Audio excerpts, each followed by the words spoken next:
Recently, I took clients to see this house that looked to be at a great price. It was full brick. It had been all redone. All the flooring was redone. Cabinets looked great. New countertops, all the things. And I looked at the agent notes, and this is what it said. It said, FHA flip clause will expire on such and such date. Right of redemption expires on such and such date. Sellers will supply purchaser with redemption bond.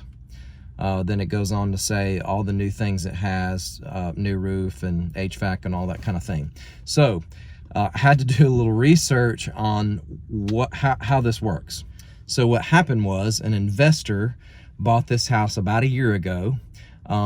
It was a foreclosure that they had bought, and they decided to flip the foreclosure. So how that works now is, okay, now they've renovated it, they've done all the work to it, and it's, you know, about a year later now, and they're trying to sell it.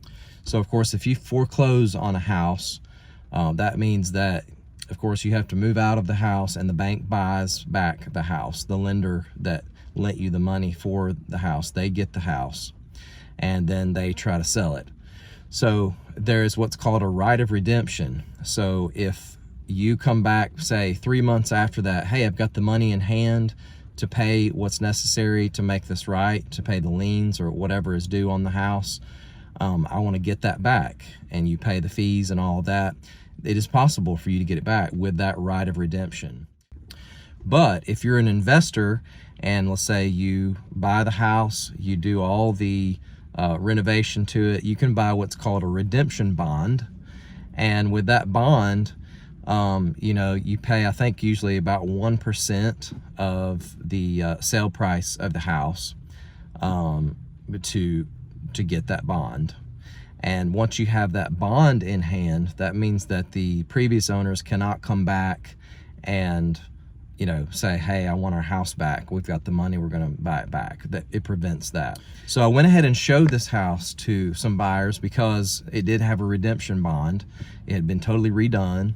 And of course, they put a contract on another house, but it was a good learning experience.